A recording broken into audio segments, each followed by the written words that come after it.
Okay, sure. Go ahead. You played in Alice Cooper in the 70s. How did you get along, or how did you get to meet Alice Cooper to play in that band? I met Alice Cooper in Detroit. He came backstage to one of my shows. I had a band called the Frost. He came back and said hello. We met. And then later on, I got a call from his management company to come out to the East Coast and maybe do some writing with him. And so I did, and that's basically how it got started. Mm-hmm. Your experience with Kiss in 1976, Destroyer. Mm-hmm. How did you did you get into that?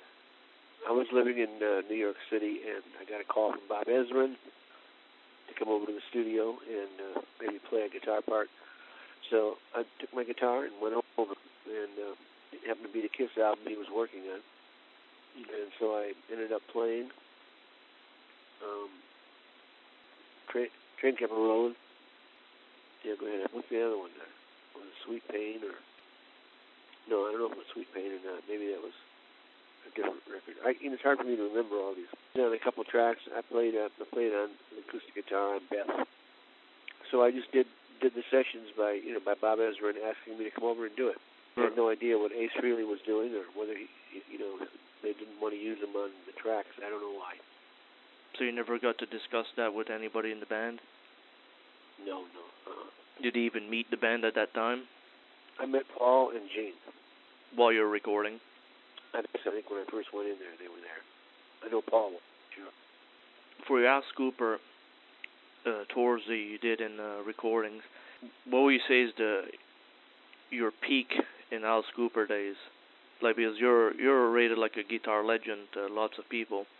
Where was your peak years? Good, huh? When's my peak years? Yeah. Well, during those years, I guess the 70s, and then, I got better afterwards, too, so. I don't play anymore because I had a heart attack and my left arm is paralyzed. So it's just starting to come back, so I might play again someday, but I can't play right now, so. And how's life treating you at this moment? Good. I'm very hopeful and, doing a lot of writing and working on a couple of projects. Yeah. I'm happy. Do you ever get recognized by Guitar World or something like that in the past? Guitar World magazine? Vintage Guitar magazine? Yes. Did an article on me and Steve Hunter. I think I was in Guitar Player, too. They had a list of the top 100 guitar players. I was like number 80 or something like that. I lobbied for a little higher listing, but, that's how it goes. Yeah, sometimes it's not done the right way. You should be labeled way higher than that. Well, thank you. Oh, you're a legend. Yeah, I think so too. I mean, a lot of people have been influenced by my playing, and which I'm very thankful for. Even today, people are still influenced by it, and I can't even play anymore. So it's a real shame. It'll get better, and I will play again. Well, I sure hope you get to play again soon. I sure hope so, too. When was the last time you got to play with Alice Cooper? About a year ago. And how was that? Good reunion? It was fun. A lot of fun, yeah. Favorite guitar that you'd be playing?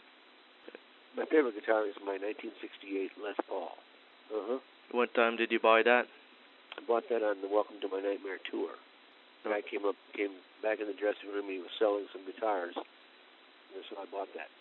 Interesting. What was your amplification at that time? Your amp? Marshall, 100-watt amp. Straight to the head? Yeah, straight through. Well, I did use a Phase 90 little box, and I used a delay unit. What do they call those things? They're like the original delay units. The tape echo? Yeah, tape echo, yeah. And this would be basically the sound that you've portrayed in Alice Cooper? Pretty much, yeah. You get asked much questions about your guitar equipment? I do, yeah, occasionally. Yeah.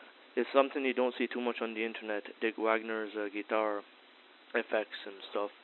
No, because they were just, I'm a basic player. I mean, I like the real sound of the guitar, and I don't like to do too much to it. just once in a while I like to throw a little echo on it and, a little phasing on it, a little chorus sound, just in certain things. But basically, I like the sound of a great Les Paul through a great Marshall amp. Do you play with a lot of reverb or minimal or none? Or? Minimal, very minimal. So you like the dry sound? Yeah, dry. Well, sometimes I like to do a lot of effects, but it just depends. It depends on whether I'm recording, what I'm recording on, whether I'm playing live, whether the song is appropriate or not. You got to think these things out. Yes. So in the future, were you plan on releasing more albums? Well, yeah, I've got a bunch of songs I might record and then do another album. It's kind of all up in the air right now. Do you see another Alice Cooper reunion in the near future? I don't know. He's out. He's going back on tour again. It's going to be hard to speak to him for the next 5 months. So I don't know what's going to happen. We were going to do some writing together for his next album, but we wrote a couple of songs. I don't know if he used them or not. Man to get a hold of. You know what I mean? Alice Cooper? He's very busy. And I'm sure it's not going to be If easy. you see him, tell him I said hello. Oh, guaranteed. I'll be sending my regards. Guaranteed. Very cool. Yes. Good, man. Where are you? In Nova Scotia. Oh, fantastic. You ever toured in that area? I've been through there. I don't think we ever played there. It's very beautiful. Well, Dick, cool. I appreciate all the time you spent with me this afternoon. No problem, man. Thanks for the call, and thanks for the interest in my career. I appreciate it. Well, I'll be always pushing you, and thanks. And I'll keep in touch on the internet with you. Great. All right, Dick? I look forward to it. I appreciate it very much. And keep on bye-bye. rocking. Bye. You bet.